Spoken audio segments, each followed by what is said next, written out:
me foi confiada a missão de palestrar sobre o seguinte tema: processo penal como forma de combate à impunidade.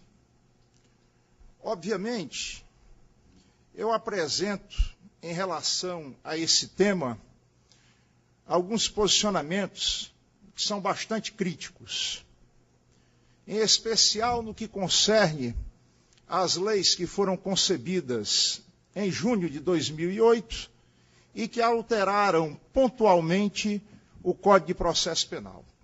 Eu sou daqueles que entendo que o nosso Código de Processo Penal, concebido ainda no estado de exceção de Vargas, já mereceria ter sido reformado na sua plenitude. Essas reformas pontuais, no meu sentir, não são salutares, porque parecem remendos que não se adequam muito bem ao contexto geral de uma grande mudança que precisa ser feita. 3 leis surgiram em junho de 2008. Os senhores já são sabedores da existência dessas leis. Primeira, a Lei 11.689, de 9 de junho de 2008, que alterou o Código de Processo Penal no que diz respeito às disposições sobre o Tribunal do Júri. A Lei 11.670, também de 9 de junho de 2008, versando sobre as provas. E, para mim, a lei que será foco das minhas considerações no pequeno tempo que me é destinado. A Lei 11.719, de 20 de junho de 2008, que versa sobre a suspensão do processo, emendatio libelli, mutatio libelli e procedimentos. Bom, muito se discute a respeito da morosidade da justiça, em especial da justiça penal. E se busca, através dos tempos, tem se buscado através dos tempos, de forma efetiva, se dá celeridade ao processo penal. O problema é que, na prática, as leis concebidas se colocam diametralmente oposta à realidade que nós enfrentamos na tocada de um processo penal. Seria impossível, no meu sentir, adequarmos essas modificações da lei processual, as mais recentes, eu me refiro, se não passarmos antes por uma reforma profunda e consequencial do judiciário. Evidentemente que a minha fala está baseada na experiência que tenho como advogado militante há 20 anos. Nós percebemos efetivamente que a realização, por exemplo, de uma audiência una na Justiça Estadual para instrução e julgamento é quimera. É quimera, é sonho distante. É coisa impossível de ser executada na prática. Você vai a uma vara criminal aqui do Foro de Fortaleza e verifica um juiz com a responsabilidade de tocar 8.000 processos.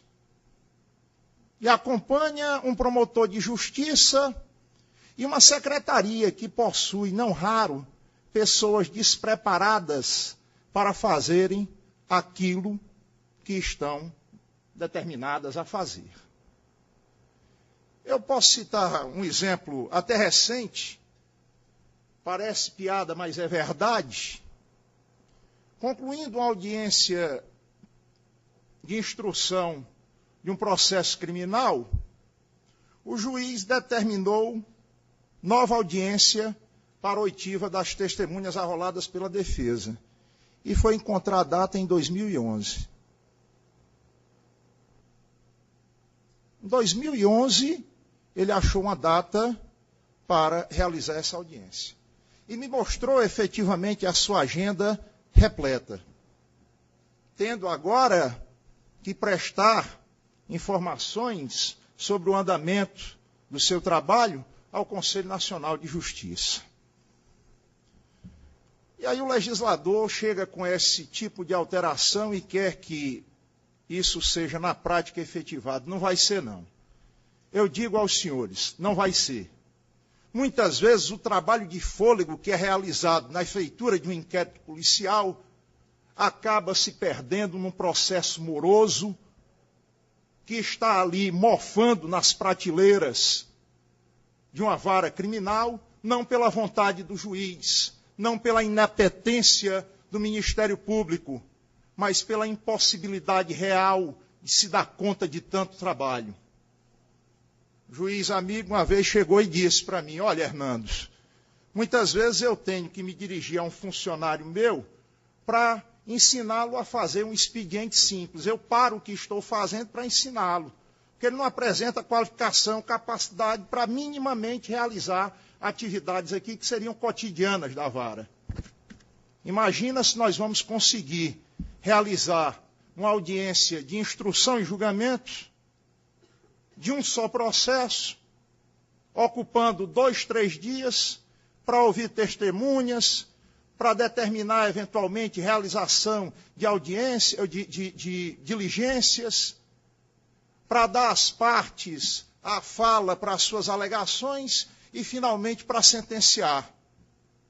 Então, eu acho que o nosso legislador, fomentando efetivamente essas modificações na lei, deveria ter um pouco seus pés no chão, deveria ter um pouco mais de contato com a realidade prática, para que efetivamente nós não trabalhemos aqui com leis que são belas no papel, mas que são na prática inexequíveis. E eu não vou longe.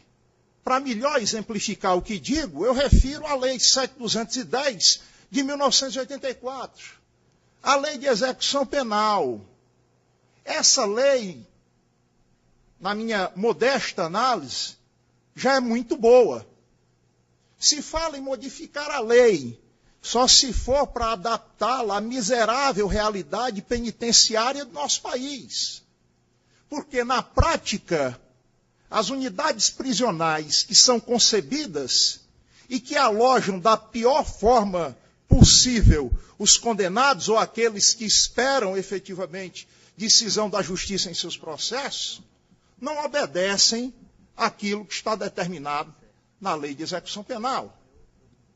Nós temos uma outra lei concebida em moldes avançados, eu diria, lei de primeiro mundo, que é a Lei 9.099 de 95, que trata dos juizados especiais, mas que na prática não funciona.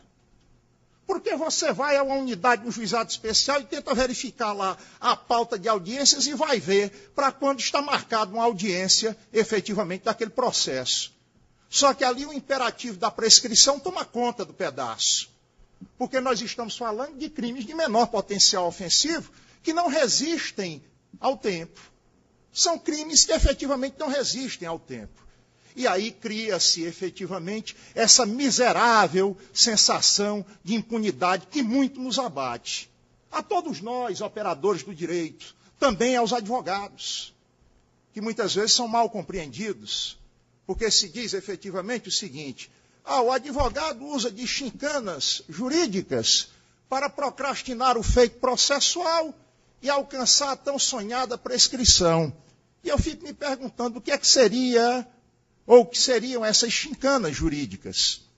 Talvez seja, por exemplo, no caso de condenação de um cliente, eu interponho no prazo de 5 dias o termo de apelação. E no termo de apelação, eu manifesto, de acordo com o que me permite o artigo 600, parágrafo 4 do Código de Processo Penal, o desejo de apresentar as razões recursais somente na superior instância. A operacionalização disso realmente demora, mas o advogado ganha um tempo ali para melhor trabalhar as suas razões recursais.